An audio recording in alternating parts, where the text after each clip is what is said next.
विरोधी पक्ष नेते पदाच्या बाबत आता या अधिवेशनात काय निर्णय घेतला जाणार आहे? या अधिवेशनात तरी विरोधी पक्ष नेता मिळणार? बघा, हे विधानसभेमध्ये शिवसेना हा पक्ष मोठा पक्ष आहे, त्यामुळे त्यांनी त्यांचा कॅन्डिडेट डिक्लेअर केला पाहिजे. त्याचप्रमाणे वरच्या सभागृहामध्ये परिषदेमध्ये काँग्रेसचे जास्त आमदार आहेत, तिथं आम्ही आमचा विरोधी पक्ष नेता करू आणि सामंजस्यानं या राज्याच्या भ्रष्ट आणि महाराष्ट्राला रोज काळीमा लावणाऱ्या या सरकारला घेराबंदी कशी करता येईल याच्यावरचं प्लॅनिंग आम्ही करतो आहे. त्यामुळे सामंजस्यानं हा विरोधी पक्ष पदाचा जो प्रश्न आहे तो आम्ही सोडू. मात्र अंबादास दानवे विधान परिषदेत विरोधी पक्षनेतेपदी आहेत, त्यांना हटवून काँग्रेसचा बसवावा असं म्हणणं. एक विधिमंडळाच्या कामकाजातली जी काही परंपरा आहे त्या परंपरेप्रमाणे ज्यांचे जास्त आमदार त्यांचा विरोधी पक्षाचा नेता असतो, ज्याचा बहुमतामध्ये असेल त्याचा मुख्यमंत्री होतो. ही आमची परंपरा आहे आणि आपला नियम आहे. त्यामुळे त्याला कोणाला हटवा आणि कोणाला बसवा हा विषय त्याच्यात होऊ शकत नाही. पण महाविकास आघाडीची समन्वय समिती बसून काही नेते मंडळी होईल लवकर. किती दिवसांमध्ये हा निर्णय होईल? आता लवकरच होईल. तो महाराज जब एक नंबर है तो पूरे गांव जो है वो गांव से सब युवा शहर में आ रहे, क्योंकि खेती उद्योग जो महाराष्ट्र का था वो खत्म हो चुका है और इसलिए शहरों में बड़े पैमाने में युवा आ रहे हैं और यहाँ पर भी उनको कोई रोजगार नहीं मिल रहे हैं. और ऐसी स्थिति में एक बड़ी निराशा युवकों में भी अपने को महाराष्ट्र में देखने मिलती है. कानून व्यवस्था तो पूरी बर्बाद हो गई. ड्रग बड़े पैमाने में महाराष्ट्र में बेचे जा रहे हैं. पुलिस अकार्यक्षम है.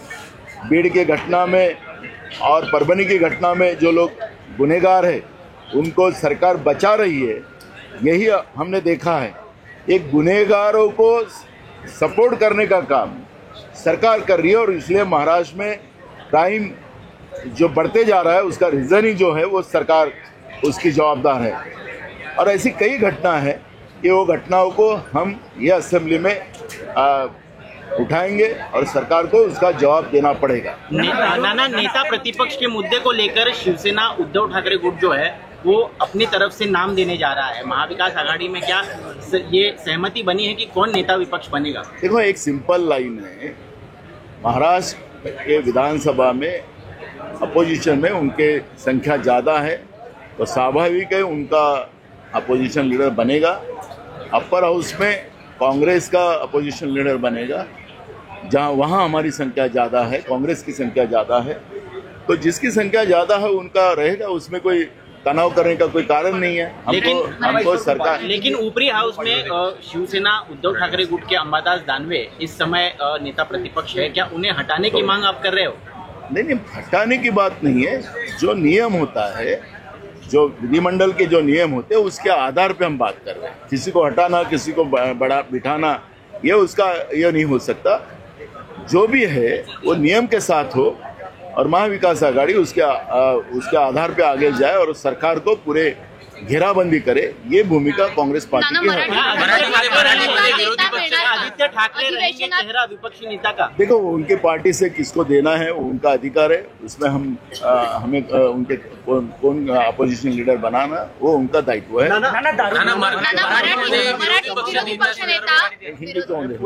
मोहम्मद सर कांग्रेस की एक प्रवक्ता है, आप भी जानते होंगे. रोहित शर्मा के बॉडी शेमिंग, उन्होंने उनके जो है बॉडी और खेलने को लेकर जो है सवाल उठाए हैं कि वो ज्यादा मोटे हो गए हैं, उनका वजन ज्यादा हो गया है. ऐसे में उन्हें क्रिकेट को छोड़ देना चाहिए क्योंकि वो आउट ऑफ फॉर्म भी हो गए हैं. ऐसी टीम के कैप्टन के बारे में बोल रही है जो ऑलरेडी T20 वर्ल्ड कप जीत चुकी है, चैंपियंस ट्रॉफी फाइनल. देखो, उनका व्यक्तिगत मत था. पार्टी हाईकमांड ने भी उसके बारे में स्पष्टीकरण दिया है. वो जिनने जो ये स्टेटमेंट किया उनका व्यक्तिगत मत था, वो पार्टी का मत. अच्छा, दारुल उलूम नाम की शैक्षणिक संस्था है मुस्लिम, उन्होंने मोबाइल बैन कर दिया है. क्या ऐसे समय में मोबाइल बैन करना सही लगता है आपको? देखो, किसको मोबाइल यूज करना नहीं करना वो उनका अधिकार है. अगर देश में कोई व्यक्ति स्वतंत्र ही नहीं बचा होगा और केंद्र की मोदी सरकार ने जो बोला वही कानून होगा और व्यक्ति स्वतंत्र खत्म हो गया होगा देश में, तो इस तरह का सवाल खड़ा हो सकता है। नाना मराठीत विरोधी पक्षनेते पदाचा तिढा असणार आहे का या अधिवेशनात? हाँ, पॉलिसी को लेकर इस समय तमिलनाडु में भाषा को लेकर काफी विवाद हो रहा है।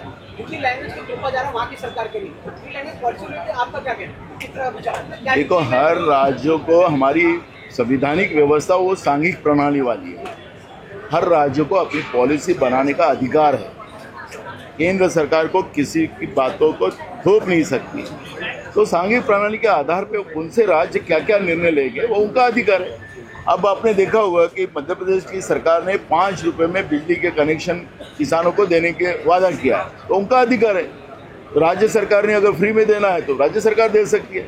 तो उनके अधिकार होते हैं। सांघिक प्रणाली के आधार पर कौन से राज्य को क्या नियम बनाना है उनके अधिकार है, इसलिए उनके अधिकार में हम लोग हस्तक्षेप करना अच्छी बात है। सर, आसाम के मुख्यमंत्री ने बड़ा बयान दिया है। उन्होंने राहुल गांधी और ममता बनर्जी की तुलना औरंगजेब से की है। उन्होंने कहा है कि औरंगजेब जो हिंदू विरोधी था वो नहीं टिक पाया, तो भला ये कौन है? देखो, मुझे ऐसा लगता है कि औरंगजेब का इतिहास और आज हम लोकतांत्रिक व्यवस्था में अभी बीजेपी में कुछ लोग ऐसे हैं कि राहुल गांधी जी को कुछ बोलकर अपनी कुर्सी मजबूत करने का काम नरेंद्र मोदी और अमित शाह का आशीर्वाद कैसा मिले उसके लिए कुछ लोग कोशिश कर रहे हैं। तो उसमें का वो असम का मुख्यमंत्री है। अब असम के मुख्यमंत्री के बारे में क्या बात करें? वहाँ के लोग मर रहे हैं, बाढ़ में बह रहे थे, भूखे मर रहे थे, और असम का मुख्यमंत्री क्या कर रहा था तो आप सब दुनिया ने देख लिया है। तो इसलिए मैं ऐसे मुख्यमंत्री पद पे तो गरिमा सबने रखना चाहिए, एक संवैधानिक पद है, लेकिन इस तरह का बेतुल का सब्जेक्ट निकाल कर असम के जनता के जो मूल इशू है उसको डाइवर्ट करने का पाप असम के मुख्यमंत्री कर रहे हैं। मैं उनका नाम इसलिए नहीं लेना चाहता कि कोई मतलब ही नहीं है ऐसे आदमी के बारे में कोई बात करना।